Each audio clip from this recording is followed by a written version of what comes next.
Okay, council will go on the record in, this is Tresha Smith versus Bauer, case number 2319444. If I could have council put your appearances on. Thank you. Miranda Bailey Quick on behalf of the petitioner, Tresha Smith. Good afternoon, Your Honor. Attorney Stan Galdas for defendants. Thank you. This is set for a status conference today. Ms. Bailey Quick on behalf of plaintiff, can you tell me?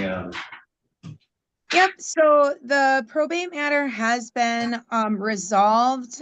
We've been communicating with defense counsel and received the release, and we've provided the W-9. We're just waiting on a check and to send the release back, and just waiting on a dismissal to be able to sign, and that should conclude this matter. Okay, Mr. Galdas. That's my understanding as well, Your Honor. Okay, Ms. Bailey Quick, when can we have that dismissal filed, do you think? My understanding was, in reviewing the communication, was that defense counsel was going to email over the proposed dismissal, and we sent over the W-9, so we were just waiting on the check to send over the signed release. So that's, I guess I would defer to counsel. Yeah, and thank you, Ms. Quick. It's procedurally speaking, I think it's just my understanding we typically submit the checks once the release is signed and received. So then we can notify our carrier where to send it, how to send it, and then the stip of dismissal can be filed on the same day, Your Honor. So as soon as we receive the signed release, we can get the stip and dismissal submitted. It's standard language, so I'm sure Ms. Quick won't have any issues, but we're happy to send it over to her. But I would think within the next 2-3 weeks, we should be able to get this thing wrapped up, Your Honor. All right, Okay, so I guess I'll take fault for that. We'll send over the release, and we'll send over the release today then. All right, the court's going to put in the order here that the parties submit dismissal paperwork within 30 days.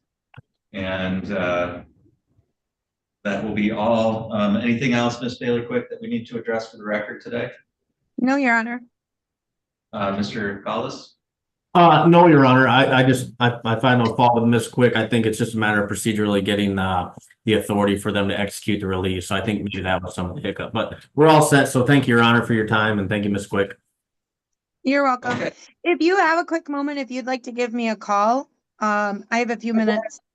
Okay, certainly. All right, great. Thank you. You're both free to disconnect at this time. Thank you. Thank you, Judge.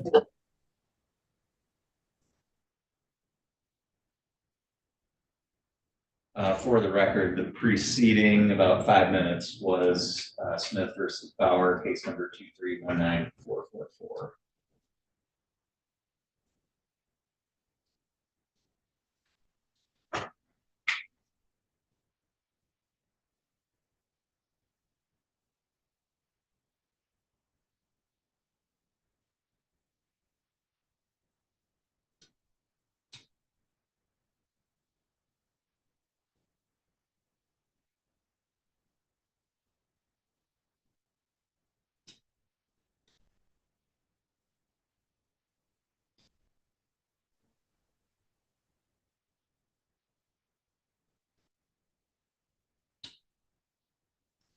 Okay, we'll go on the record in Hammer Equipment versus Stuckman Tree Service, file number 2419661.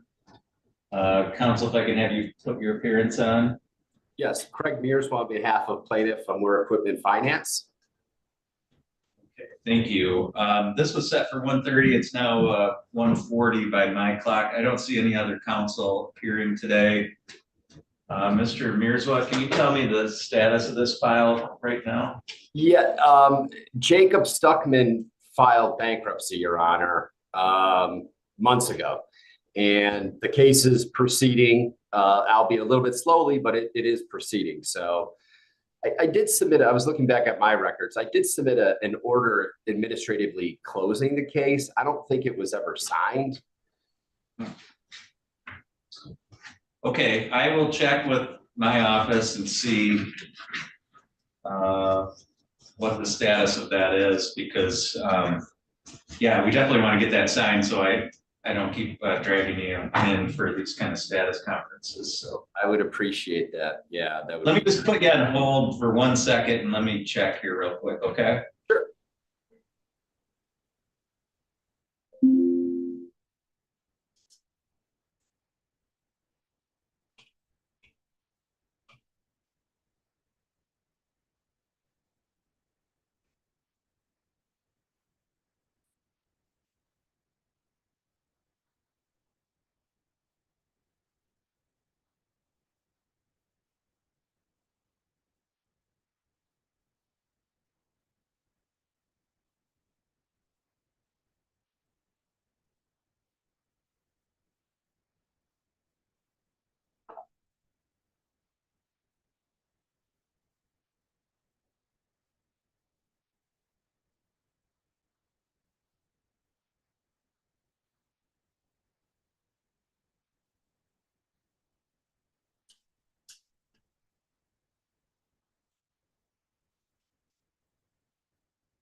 Okay, Mr. Mears, I did check with our office, and it does look like back on October 9th, the court did enter that order closing it.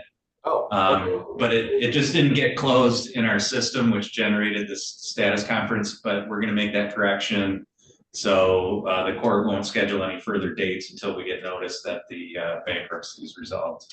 Excellent. Thank you very much. Yeah, I appreciate that. It was, I look back, it was submitted on October 1st to the court. So I appreciate that, Judge. And yeah, if something happens and you know, Mr. Stuckman doesn't get a discharge, we'll be back before you in furtherance of judgment enforcement.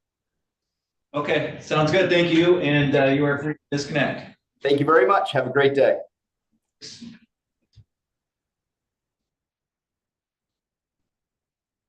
Next hearing set for 2 o'clock. We'll be in recess until that time.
All right, Mr. Legal, are you able to hear me okay? I am, Your Honor, yes.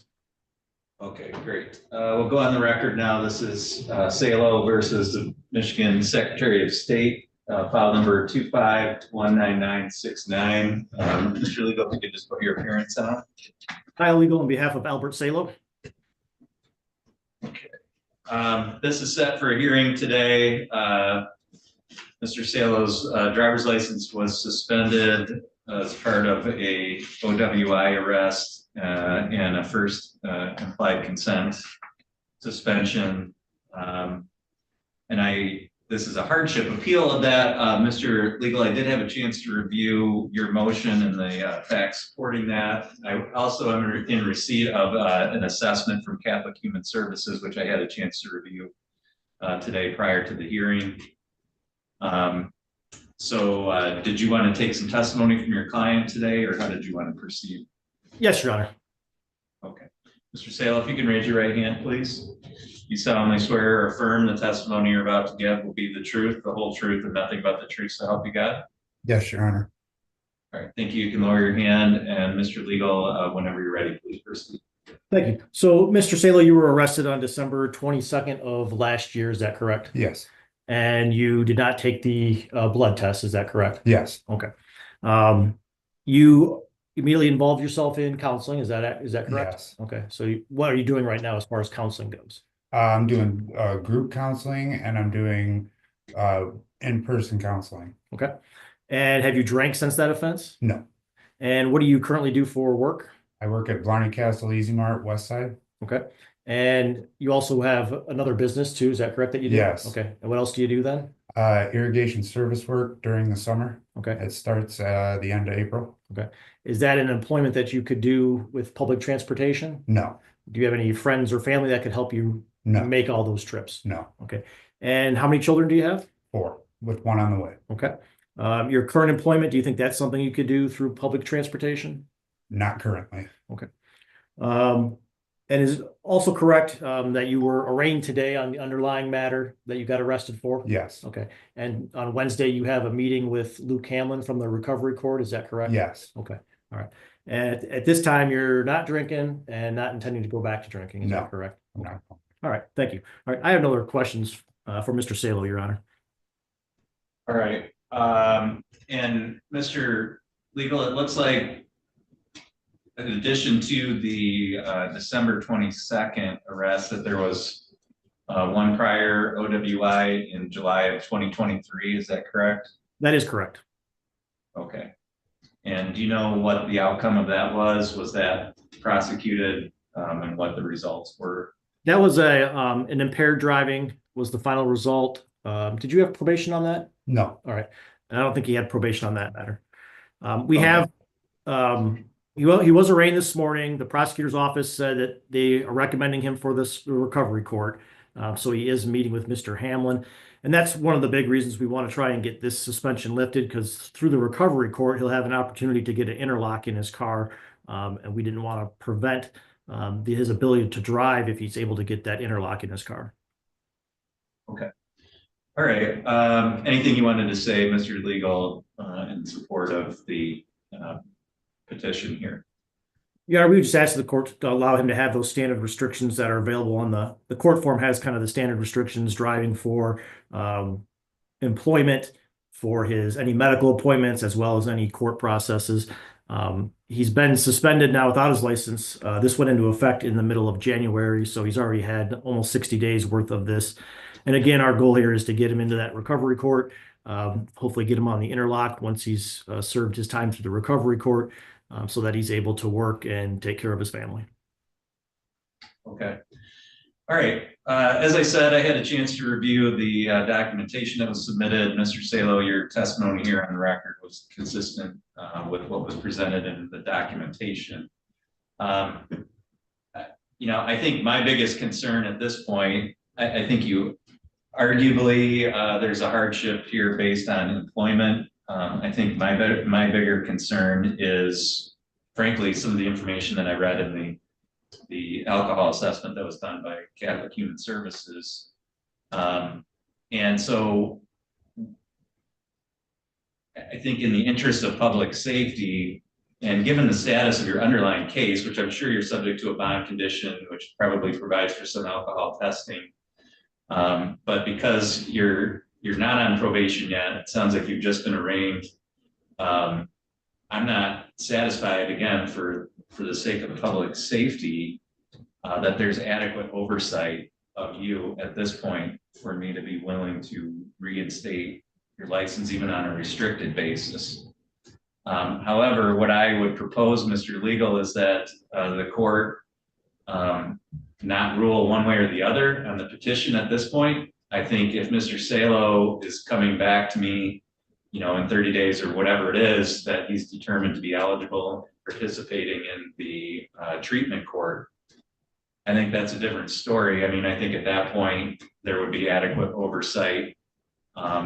I think for hardship reasons, if he's going to be eligible for an interlock through the treatment court, I wouldn't want this to stand in the way of that, because number one, I think, it would affect Mr. Salo's ability to work, pay for probation and his participation in the treatment court. And I think the treatment court is something that would likely be a benefit to him and to the entire community. And I wouldn't want the implied consent part of it to get in the way of his ability to use the interlock through the treatment court program. So I'm not prepared to grant the petition today. I think the options are either the court would deny it today, or the court would reserve ruling on this. And Mr. Legal, if you wanted to renotice this for a time after there's a decision by the treatment court, then I would reconsider it at that time. So I think I know where you would go with it, but I want to give you the. And I did talk to Mr. Salo. That might be a potential option too, is adjourn this out a little bit to allow that case, because his blood, they had to send his blood to the lab. It took a little bit of a lag, so the court case is just catching up. So we certainly would have no issue with adjourning this, allowing to see where he goes with the recovery court application, and then coming back before your honor. All right, so I'm going to set this out for another hearing in 60 days. If for some reason that part of it's resolved and you want to get in front of the court sooner than that, Mr. Legal, then just ask for a date for Jennifer and try and get it in sooner, but that'll be the next date. And then let's see where at that point. Yes, your honor. Sounds good. Thank you. Okay. All right. Thank you. That's all for today. And you're free to disconnect at this time. Thank you.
Okay, we're in the record in Chapco versus Guy. This is file number 2419874. If I could have counsel put your appearances on, please. I'm on behalf of Rachel Chapco, who's present seated to my left. And Jonathan Baker on behalf of Mr. Guy. Okay, this is set for an evidentiary hearing on an alleged violation of the personal protection order in this matter. Mr. Guy was previously arrested for that violation, was arraigned and appointed counsel. Mr. Baber, does your client wish to proceed with the contested hearing today? Actually, Your Honor, just to make the court aware, unfortunately, the first time I was able to speak with Mr. Guy was approximately 8 minutes ago in regard to this case. I did send out a couple mailers to his house and some phone calls. He indicates he got the first mailer, I think, just a couple of days ago in the mail from my office.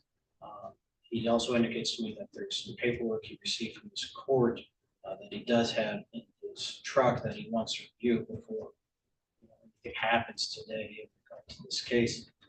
I'm asking this court to consider an adjournment. I was actually prepared to come here today, not knowing where Mr. Guy was, to perhaps be doing a motion to withdraw just based upon the lack of communication and my inability to proceed without communication with my client. But I think an adjournment in this case could be appropriate. This is our first time up here.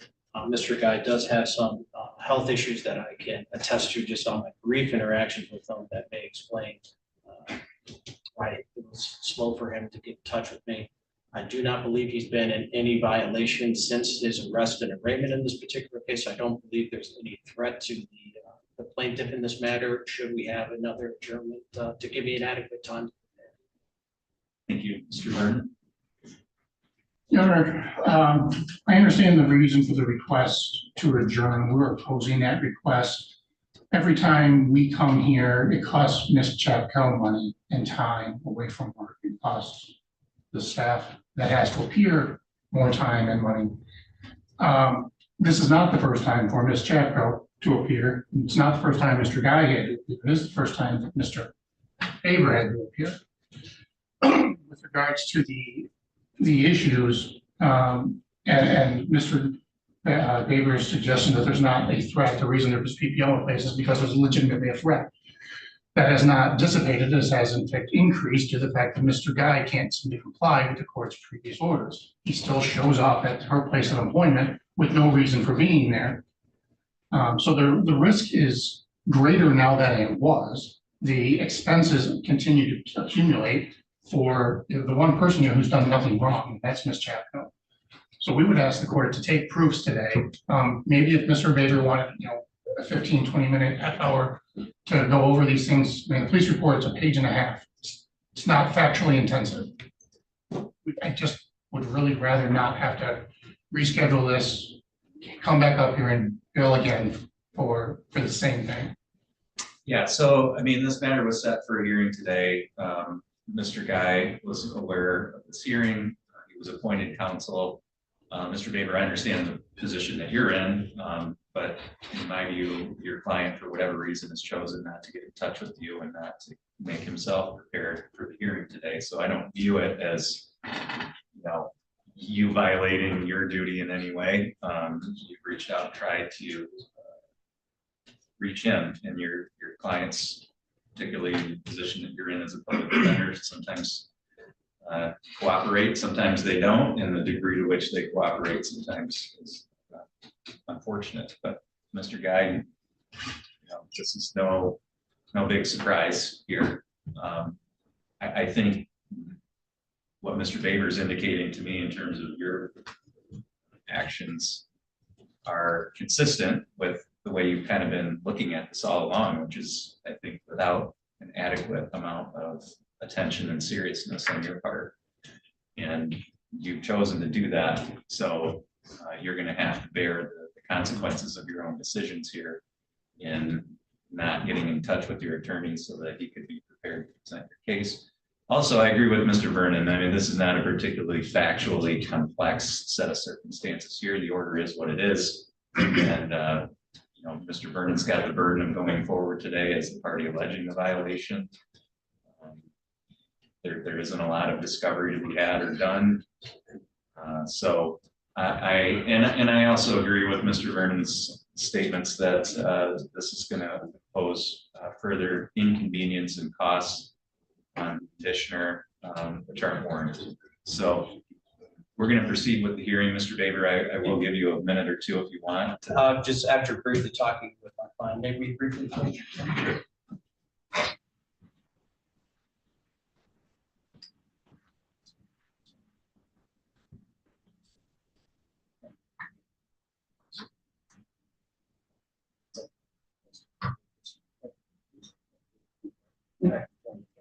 He just wants an opportunity.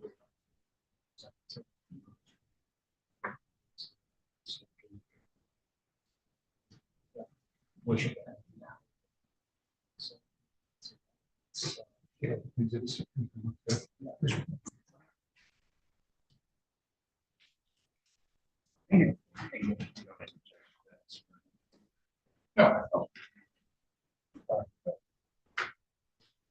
So I just had a discussion with counsel at the bench. Mr. Baber, you indicate that your client is now willing to enter into a no contest plea. That's correct, Your Honor. Mr. Guy, is that correct? Yes, sir. Okay. So, and Mr. Vernon, you don't have an objection to that? I do not. Mr. Baker, you agree that the police report is the appropriate?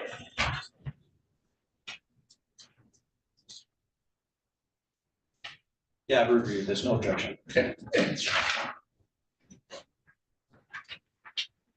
2 pages, they're not stapled. I only put the sticker on the first page. So, Mr. Baber, if you and Mr. Guy can come up to the podium, please move that over.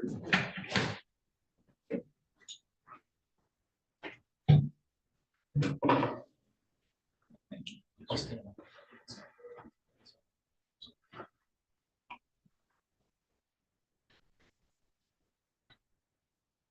Mr. Guy, I'm going to go through a few things with you here with regard to your rights, okay?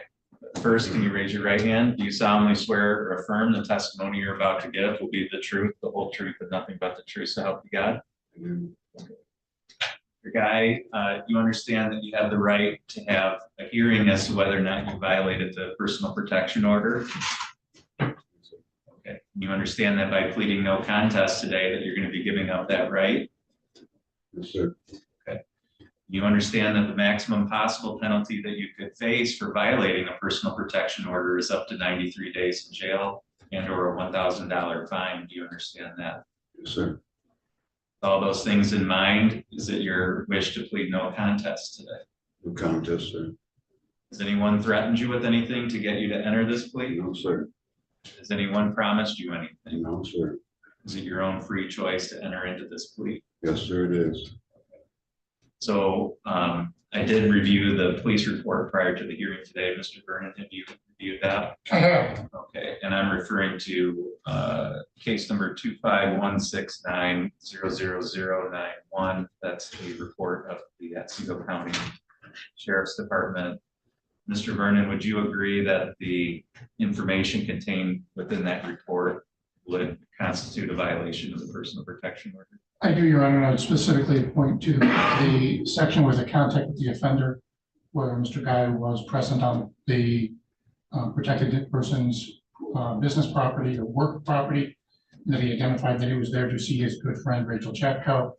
It identifies that he had no reason to be there. In the contact with staff section, that he had no reason to be there, that he had been previously discharged as a patient from there. And the only reason for his being there was to see his good friend Rachel Chapco, which is clearly a violation of the order. Okay. And Mr. Baber, would you agree that that report would form a factual basis for finding of guilt? That report would find a factual basis. Okay. So the court is going to mark, or actually Mr. Vernon has marked that the court will admit it as plaintiff's exhibit 1, or will attach that to the file as the factual basis. Mr.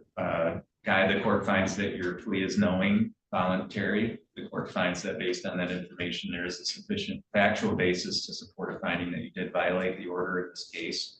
The court will accept the no contest plea. In terms of sentencing, Mr. Vernon, is there anything that you want to say today? You know, I know that this court has a general policy of imposing a fine on a first violation of the PPO. I don't view this as a first violation of the PPO. This is actually the the second time that this has happened, just because of the way that the PPO was put in place. There was the notice to no longer appear at Ms. Chapco's place of work, the motion to terminate, and in that time, he'd actually appeared again. So this is actually the second time he's been in violation of that instruction and not go to her place of work. So we would ask the court to consider some period of incarceration as a penalty. I think I would agree with what the court had said previously, which is that Mr. Guy doesn't seem to be taking this very seriously. The allegations that were set forth in the petition are significant and serious to Ms. Chapco, in that Mr. Guy wanted an intimate relationship with her that he suggested taking her away.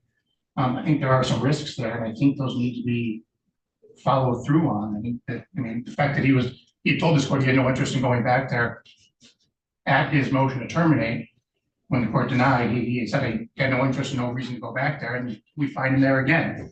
So I see that the level of risk to Ms. Chapco continues to increase. And I think we need to find a way to impress upon Mr. Guy that that's not okay. Ms. Chapco, you have an opportunity to address the court here as part of sentencing. Did you want to say anything today?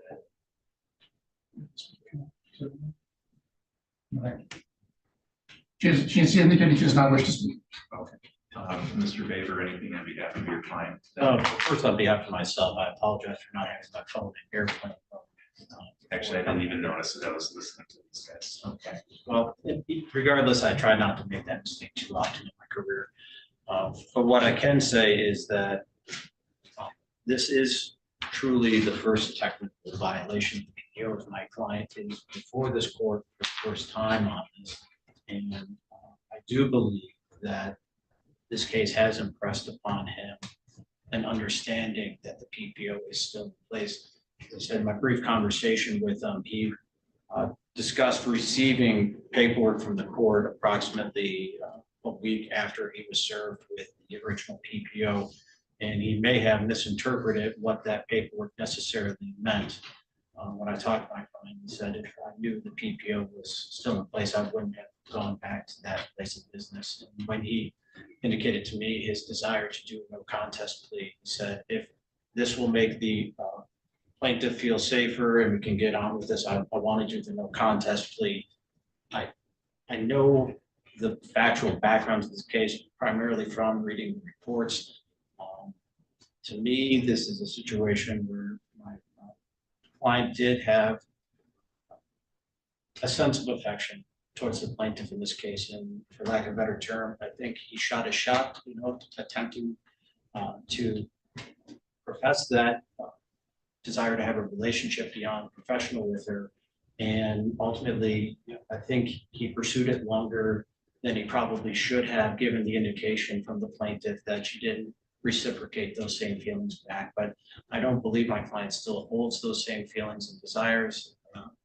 I really do not believe that he's going to be a continuing threat to the plaintiff in this matter going forward. And I believe this court even here can verbally let my client know that PPO is definitely someplace. He still most definitely cannot go to her place of business, have any communication with her. And that the next time you violate it, it is going to result in a sanction of jail, as this court routinely does on the second. So I'm just asking the court to follow through with what it normally does and just have this be somewhat of a shot across the bow and allow my client to prove himself. Thank you. Mr. Guy, is there anything you wanted to say today? I am sorry, sir, and I'm recovering from the norovirus. I'm getting over it this weekend. I've had what better part of last week. I'm having a hard time with my medical problems, but I've never intended to hurt anybody. I just wanted to tell her, but like I said, as soon as I can clear money to leave here, I am. I am not a threat. I beg of you to believe me. That's all I can say, sir, is I'm sorry. I am sorry. Okay.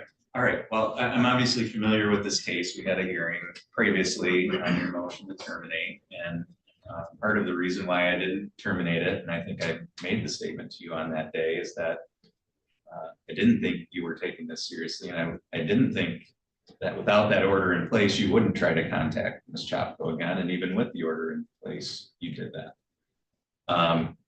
So I do think that there's a basis for finding that you did violate the order in this case. I do think there's a basis for Ms. Chapco to be concerned that you aren't going to comply with the order.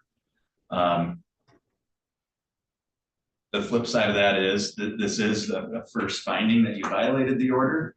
And typically where it's the first finding of that and where the violation did not involve any kind of assaultive or directly threatening kind of behavior, the court does impose a fine for the exact reason that Mr. Baber indicated, which is to give you an opportunity to understand that this is serious.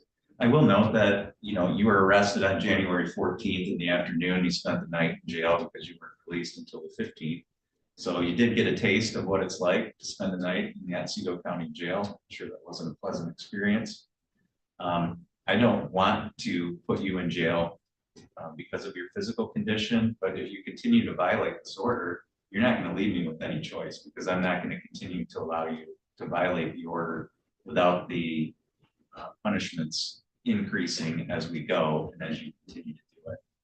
So I want you to be very clear that there won't be any excuse or reason for me to not put you in jail if you violate this order again and you're found guilty of that.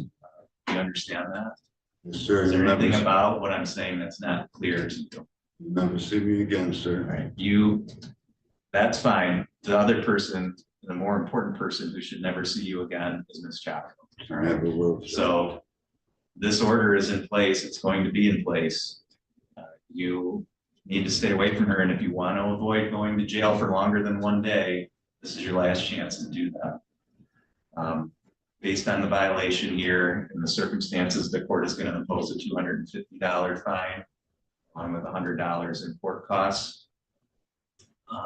And after this hearing, you need to go downstairs to the clerk's office to make arrangements to pay that fine. Yes, sir. Mr. Mertz. You know, would the court consider imposing some restitution for my client's attorney's fees and loss of work for today? I don't know if you can, I don't believe the statute allows for restitution, I think the Crime Victim Rights Act is it. part of contempt. So. I think the Crime Victims Rights Act. Necessarily know if that applies to a situation like this, Judge. I would have to definitely do some heavy research on that. I mean, this is a contempt charge. So if you wanna, you know.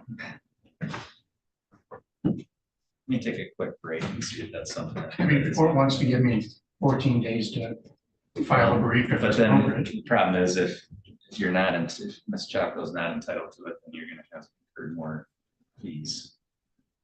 So let me just take a short recess here.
Okay, Ms. Wright, are you able to hear me okay? Yes, I can hear you. Okay, we're on the record now in the matter of unpaid property taxes in Otsego County. It's file number 2519968. Present here today by Zoom is the Otsego County Treasurer, Paula Wright. This matter was set for hearing at 2:45. It's now almost 2:50. I don't see anyone else appearing in the Zoom waiting room. Ms. Wright, you're asking the court to enter an order with regard to unpaid property taxes for the years of 2013 through 2018. Is that correct? Correct. It's the personal property taxes that have been uncollected for that long, and most of those businesses are no longer in business, so. Okay, is there anything else that you wanted to state for the record in support of your petition here today? No, just that we had sent notices. We sent certified letters to the schools, letting them know how much they would be losing. It's not money that they've been paid, so it's not anything they have to pay back. And then we also gave notice to all of the millage units. So that everybody is aware of the amount of money that would be uncollected and written off for them. Okay. All right, I did review the file. It does appear that all the proper notices have been sent out. Again, no one has appeared here today to contest the relief requested, so the court will sign that order. Is there anything else that I can address for you here today while we're on the record? Nope, that was all, Your Honor. Thank you. Okay, thank you. That order will be available in the clerk's office. Okay, have a good day. Thank you. You're free to disconnect. Thank you.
Okay, let's see here. It looks like we have everybody connected.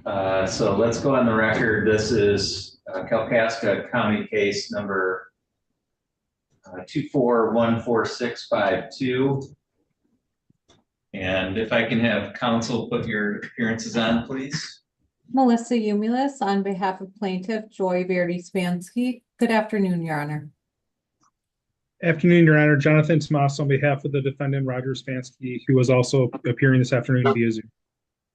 Okay, and I see we have the parties connected. This was set for a status conference today. However, I am in receipt of a proposed consent judgment of divorce. Ms. Umulis, did you want to proceed to take proofs and finalize the divorce today? Yes, Your Honor. Mr. Tomaso, is that where your side is at as well? Yes, Your Honor. Okay, so folks, if I can have you unmute, please.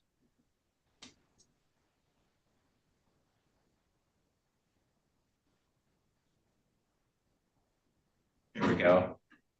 And are you Joy Verdi Spanski? Yes, I am. And are you Roger Spanski? Yes. Okay, I'm going to ask both of you to raise your right hands, please. Do you both solemnly swear or affirm the testimony you're about to give will be the truth, the whole truth, and nothing but the truth, so help you God? Yes. Yes. Thank you. You can lower your hands. Ms. Umulis, whenever you're ready, please proceed. Thank you. Ms. Verdi Spanski, could I have you state your full name for the record, please? Joy Lynn Verdi Spanski.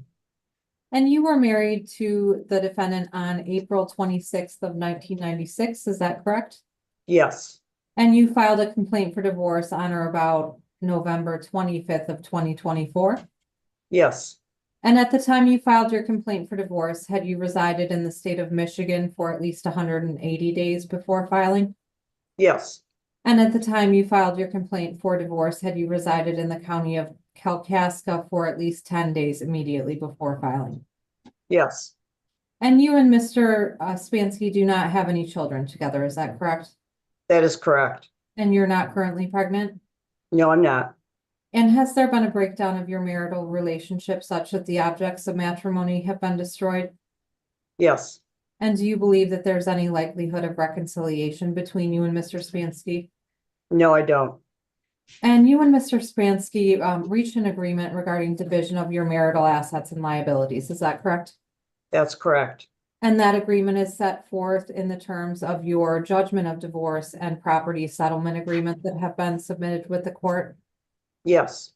And have you had an opportunity to review both of those documents? Yes, I have.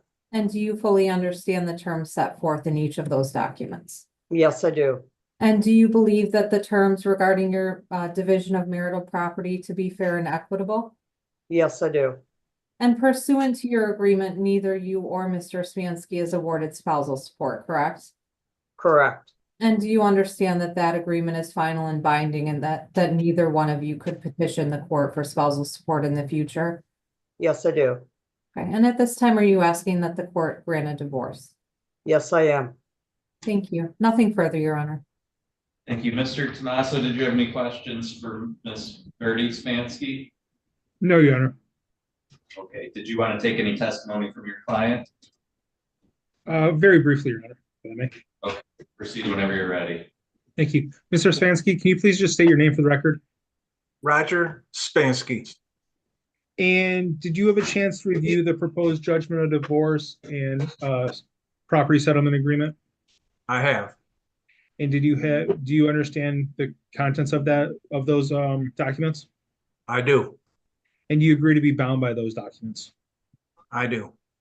Do you understand that you're not asking for spousal support and that would be forever barred, so you would not be able to come back and ask the court for spousal support at a later date? That is correct. And finally, you had the right to a trial where you could have done better, worse, or possibly a similar outcome, but you would ask to waive that and that the judgment be entered today. Is that still true? That is correct. Your Honor, I wouldn't have any more questions. Thank you. Ms. Umulis, do you have any questions for Mr. Spanski? I do not. Okay, the court finds that the statutory grounds for divorce have been met by the testimony of parties. The court has reviewed the proposed judgment of divorce and property settlement, finds that it's generally equitable, contains all the provisions required by law. The court will grant the divorce. I'm signing that judgment with today's date. Ms. Umulus, on behalf of plaintiff, anything further that we can address for your side today? No, Your Honor, thank you. Mr. Tomaso? No, Your Honor, thank you very much. Okay, that's all for this hearing today, and all parties are free to disconnect at this time. Thank you.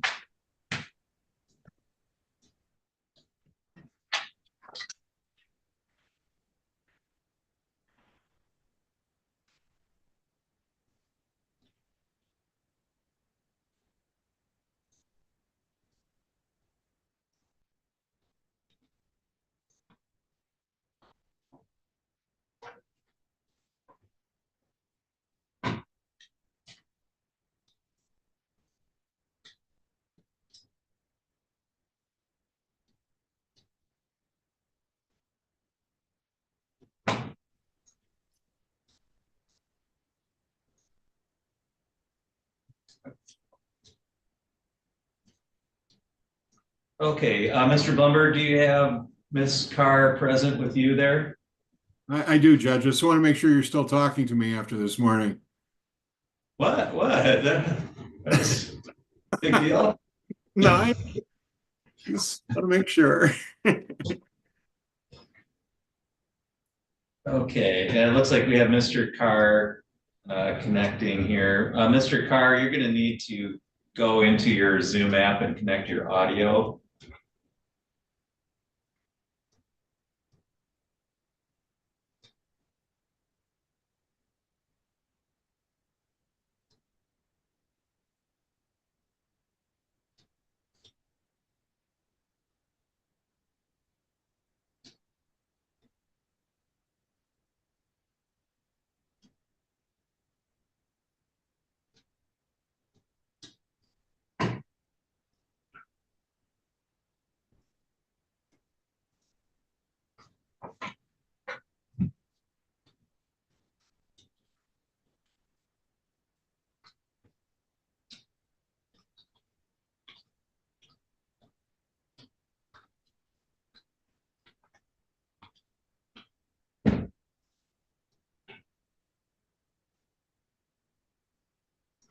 Okay, all right, Mr. Carr, now you just need to unmute, please. Yes, sir. All right, great. So we have Mr. Carr connected now. Mr. Blumberg's present on behalf of his client, Alma Carr. This is file number 2419798. I believe this is a first status conference here. It looks like Mr. Carr was defaulted. Is that right, Mr. Blumberg? Judge, I know that he hasn't filed any responsive pleadings and the action was filed in August. I don't know whether a default has been entered or not. I don't see that in my file. Okay. It looks like there was a default entered back on October 28th.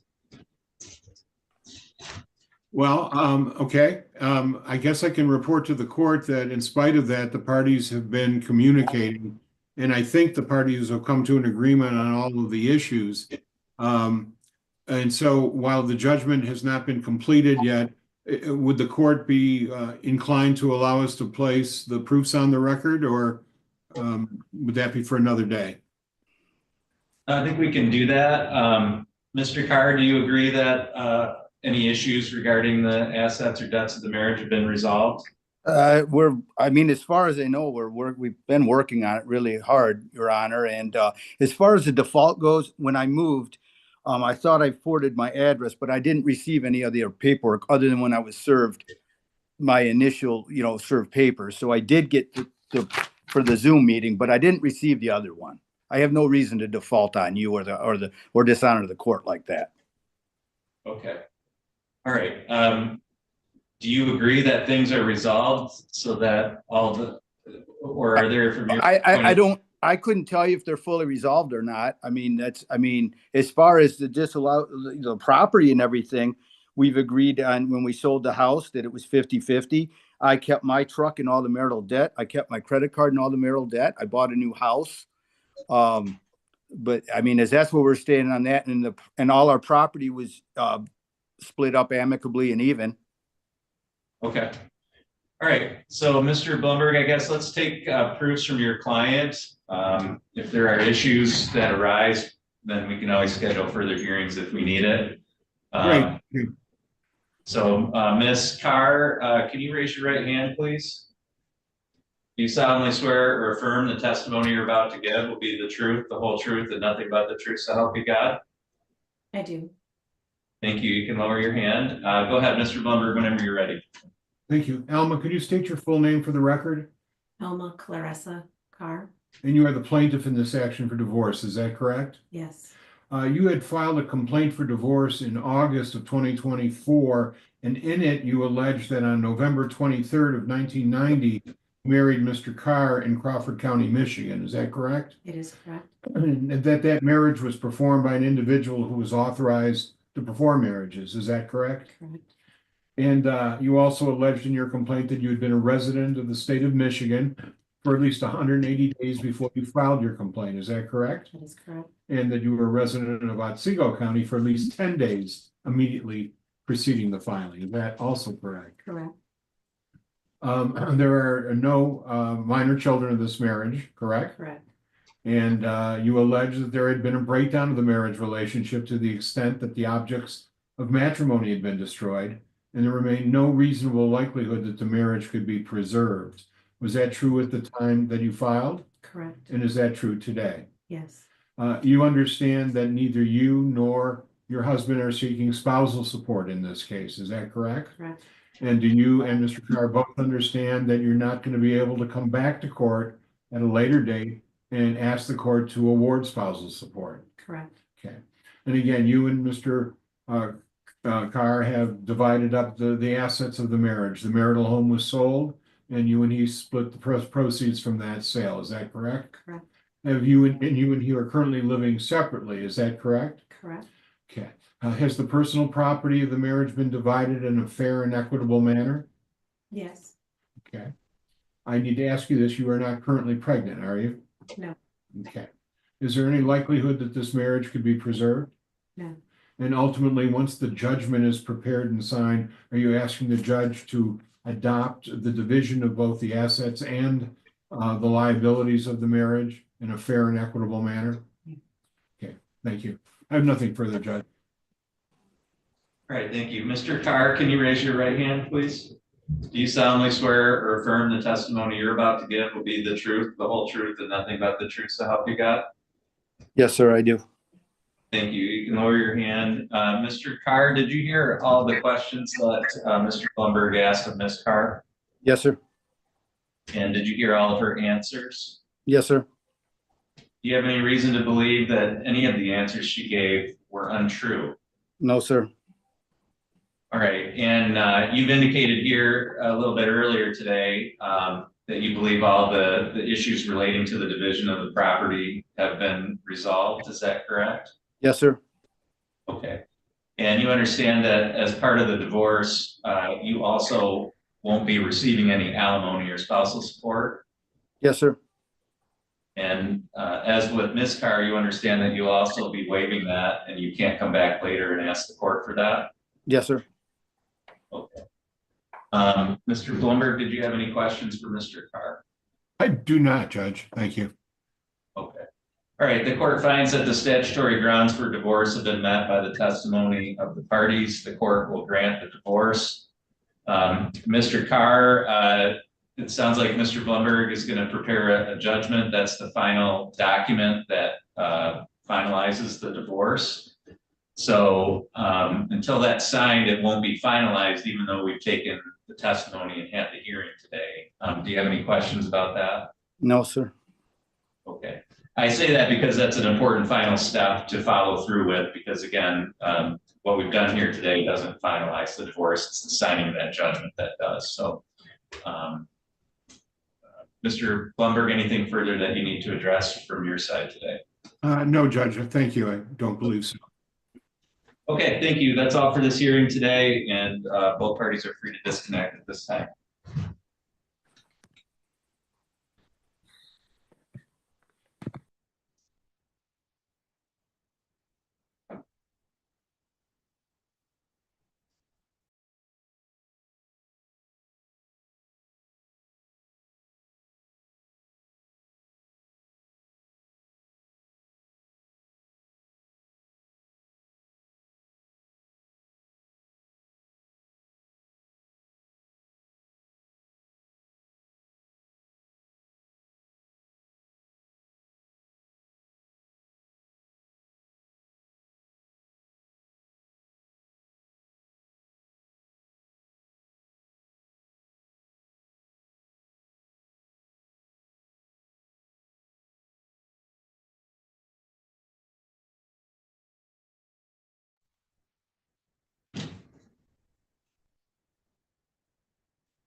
Okay, looks like we have both counsel connected, so we'll go on the record. This is Robinson versus Trusevich and the Otsego County Road Commission. This is file number 2419938. If I could just have both counsel put your appearances on, starting with plaintiff, please. Good afternoon, Your Honor. Jason Hodge appearing on behalf of the plaintiff, Michelle Robinson. Good afternoon, Your Honor. Adam Tuntis appearing on behalf of the defendants. Okay, we're on the record here today for a scheduling conference in this case. Mr. Hodge, can you just tell me a little bit about what your claims are? It looks like this was an accident between a county plow and a vehicle, is that right? That is correct, Your Honor. Yeah, so and she sustained injuries as a result of that accident, including what appears to be some kind of head injury, along with neck and low back injuries and some other miscellaneous ones. But those are the three kind of big ones that she sustained as a result of this incident. All right, and is she still undergoing treatment? Is her medical still ongoing? As of right now, yes, it is still ongoing. And when I looked at the file, it looks like she's still treating with Michigan Spine and Brain, which is in Mount Pleasant, I believe, where she's receiving injections for her head pain, ongoing kind of headaches and all that stuff, as well as some low back pain. Okay, all right, thank you. Mr. Tuntis, anything unique or different from your standpoint in terms of the defendant's position? I don't think so. I think the injuries are surprising to me, quite frankly, given the severity of the crash. And so medical discovery is going to be really important. And I would just want to ensure that we have enough time to get a full complement of our medical records, go through them, get them in the hands of somebody who can give us their take, possibly do an independent medical examination or two, depending on the circumstances. Okay. How much time do you want for discovery? I would like 6 months if the court would give it to me. All right. Mr. Hodge? 6 months is perfectly fine. We have no objection to that. All right, so we'll set a 6-month period for discovery. Mr. Hodge, from plaintiff's standpoint, is everybody in that needs to be in? Is there any need to amend pleadings or add any parties? No need to amend as of right now, and I don't anticipate any surprises during discovery that would warrant a need. But who knows? I guess, but I don't think anything like that will happen, Your Honor. Okay, Mr. Tuntis, are you guys going to try to bring anybody in? No, Your Honor. Okay. All right. Do either of you have any objection to facilitated mediation at some point within the time for discovery during that 6-month period? We would love to do facilitated mediation. We would actually request, would it be possible to do that after the close of discovery? Any objection to that, Mr. Tuntis? I don't. Okay. So we can say, let's say mediation to occur within 60 days of the close of discovery. That sounds great, Your Honor. Okay. And Mr. Hodge, have you worked with Mr. Tuntis before? Do you think you'll be able to agree on a mediator in this case? I've not had the pleasure. However, I'm sure we can agree on a mediator. Yeah. I'm sure we'll be fine, Your Honor. He looks like a great guy. Okay. So I'm going to indicate for the scheduling order that even though it's going to be a ways off, that the two of you confer and agree on a mediator and notify the court in writing of your selection within the next 30 days. Sounds good. That sounds great. And then what I typically do in these kind of cases is rather than, doing a lot more scheduling early on, I like to set a status conference for right after mediation or the mediation cutoff to see where the parties are at. And then we can discuss at that point some cutoffs for dispositive motions. And of course, either or both of you are free to file dispositive motions at any time, but we can set some cutoff dates for those. And then, but to the extent that either of you want to file those even prior to mediation on, C8 issues or C7 issues, to narrow things for mediation, we can do that. But we'll set dispositive motion cutoffs at that point, and then look at whether further ADR is contemplated or whether we want to set trial dates. So that's kind of how I do things. So I'll be setting a Zoom status conference like we're doing today around the cutoff for the mediation, which would be 60 days following discovery. So Mr. Hodge, any other dates that I can address for your side in terms of scheduling today? Nothing for the plaintiff, Your Honor. Mr. Tuntas? Nothing for the defense, Your Honor. Okay, so I'll put these dates into scheduling order. That'll go out to both of you. The court will also send out a notice of the date and time of that next status conference. And we'll go from there. Thank you, and you're both free to disconnect. Thank you, Thank you, Your Honor. Nice to meet you, Jason. Nice to meet you as well.